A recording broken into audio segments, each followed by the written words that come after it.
നമുക്ക് അവിടെ തന്നിരിക്കുന്നത് 14 പദങ്ങളുടെ എന്ത് കണ്ടുപിടിക്കാനാ? സമ്മ് കണ്ടുപിടിക്കാൻ. 14 പദങ്ങളുടെ സമ്മ് കണ്ടുപിടിക്കാനാണ് ചോദ്യം. അതിൻ്റെ അകത്ത് 7ാമത്തെയും 8ാമത്തെയും പദങ്ങളുടെ തുക എത്രയാണ് തന്നിട്ടുണ്ട്? അവര് 50. എത്രയാണ് തന്നിട്ടുണ്ട്? 50. എത്രയാ? 50. സോ അവർ രണ്ടിന്റെയും തുക എത്രയാ? 50. നമുക്ക് 14 ടേം ഉണ്ടെങ്കിൽ അറിയാം ഈവൻ നമ്പറോ ഓഡ് നമ്പറോ. ഈവൻ നമ്പറിന് ഒരു ഫോർമുല നമുക്കറിയാം. Sum of a pair is equal to total sum by number of pair. Total sum by number of pair.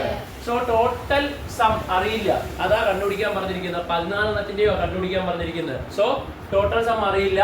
Number of pair 14 ഉണ്ടെങ്കിൽ അതിന്റെ പകുതി എത്രയാ? 7. സം ഓഫ് എ പെയർ തന്നിട്ടുണ്ട് എത്രയാ? 50. എടാ ജസ്റ്റ് ടോട്ടൽ സം കിട്ടണമെങ്കിൽ 50നെ എന്തുകൊണ്ട് മൾട്ടിപ്ലൈ ചെയ്താൽ മതി? 7 കൊണ്ട് മൾട്ടിപ്ലൈ ചെയ്താൽ മതി. We will get the answer like എത്രയാ? 350. കാരണം 5 7 എത്രയാ? 35. ഒരു 0 കൂടെ ഇട്ട് കൊടുത്താൽ മതി. So the final answer is 350. ശ്രദ്ധിച്ചോണം, അവര് ആ ക്വസ്റ്റ്യനിൽ പറയുന്നത് ആദ്യത്തെ 5 പദങ്ങളുടെ തുക, ആദ്യത്തെ 5 പദങ്ങളുടെ തുക അല്ലെങ്കിൽ സം S5 എന്നാണ് നമുക്ക് റൊട്ടേറ്റ് ചെയ്യാൻ പറ്റുക. അത് എത്രയാണെന്നാണ് പറയുന്നത്? 300. എത്രയാ? 300. അതുപോലെ തന്നെ നമുക്കറിയാം 5 എന്ന് പറഞ്ഞാൽ ഓഡ് നമ്പർ സീക്വൻസ് ആണ്. Odd number sequence. X1 ക്വസ്റ്റ്യനിൽ തന്നിട്ടുണ്ട്. ഫസ്റ്റ് ടേം എത്രയാ? എത്രയാ? 30 എന്നും തന്നിട്ടില്ലേ? 30 എന്നും തന്നിട്ടില്ലേ? ഓക്കെ, അപ്പോ X1, X2, X3, X4, X5 നമുക്കറിയാം. മിഡിൽ ടൈം എത്രയായിരിക്കും? എത്രയായിരിക്കും? X3. So S is equal to Mn. എത്രയാ? S equal to Mn. നമുക്കറിയാം M X3 ആ. M എത്രയാ? X3. നടുക്കുള്ള പദം X3. N എത്രയാണ്? N 1 2 3 4 5. S equal to Mn ൽ സം എത്ര? 300. സം എത്ര? 300. X3 സിമ്പിൾ ആയിട്ട് കിട്ടും. 300 ഡിവൈഡഡ് ബൈ 300 ൽ എത്ര? 5. 60. 300 ൽ എത്ര? 5. സോ X3 എത്രയാന്ന് കിട്ടി? X3 എത്രയാ? 60. സോ ഞാൻ ഇവിടെ X1 ഇടുകയാണ്. X1 എത്രയാ? 30. X3 എത്രയാ? എടാ പൊസിഷൻ ഫസ്റ്റ് ടൈമിൽ 30. ഫസ്റ്റ് ടൈമിൽ 30. തേർഡ് ടൈമിൽ 60.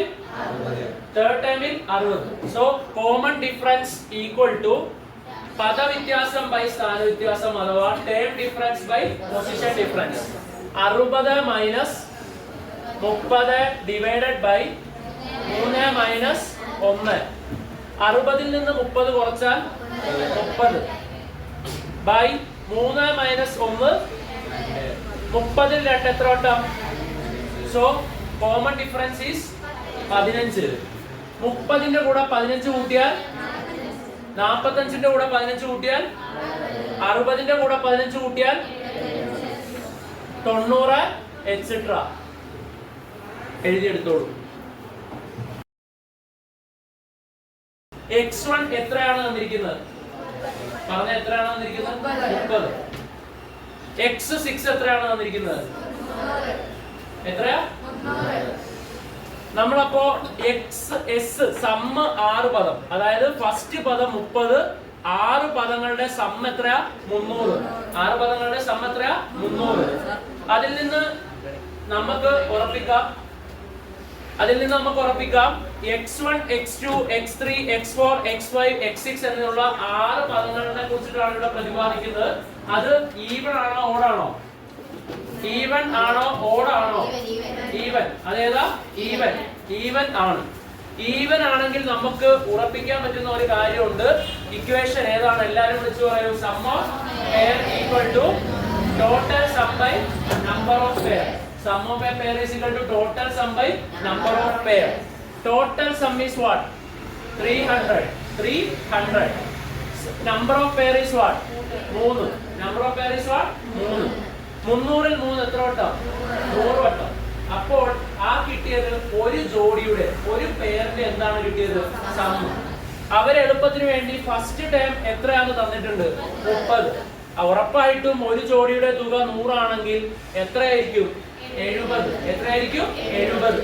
സോ 30ഉം 70ഉം 100 അല്ലേ? അടുത്ത സ്റ്റെപ്പ് ഉറപ്പായിട്ടും ഇതുപോലെ ഈവണോ ഓടോ എന്തോ ആയിക്കോട്ടെ രണ്ട് ടേമും രണ്ട് പൊസിഷനും തന്നാൽ അടുത്ത സ്റ്റെപ്പ് എന്ത് കാൽക്കുലേറ്റ് ചെയ്യാനായിരിക്കും? കോമൺ ഡിഫറൻസ്, പൊതു വ്യത്യാസം, പദവ്യത്യാസം ബൈ സ്ഥാന വ്യത്യാസം അഥവാ term difference by position difference. 70 minus 30 divided by 6 minus 1. 70 നിന്ന് 30 കുറച്ചാൽ 40, 6 നിന്ന് 1 കുറച്ചാൽ 5. സോ 40/5 എന്ന് പറയുന്നത് എത്ര? 8. Common difference 8. So the answer is ആദ്യത്തേത് 30. നമ്മൾ അപ്പോൾ കോമൺ ഡിഫറൻസ് ഇട്ട് കൊടുക്കും. 30, 38, 46, 54, 62, 70. ഇതിൽ ഏത് പേര് നിങ്ങൾ എടുത്തു പോയിക്കോ ആൻസർ എത്രയായിരിക്കും? 100. 30ഉം 70ഉം 100, 38ഉം 62ഉം 46ഉം 54ഉം. ഇതിപ്പോ ഒരു ഓഡ് നമ്പർ സീക്വൻസ് ആയിരുന്നെങ്കിൽ നടുക്കത്തെ പദം എന്ന് പറയുന്നത് ആ പേരിന്റെ സമ്മിന്റെ പകുതി, അല്ലെങ്കിൽ നടുക്കത്തേനെ ഇൻറ്റു എത്ര ചെയ്താൽ 2 ചെയ്താൽ നമുക്ക് എന്ത് കിട്ടിയേനെ? രണ്ട് സൈഡിലേയും ഉള്ള നമ്പേഴ്സ് കിട്ടുമായിരുന്നു.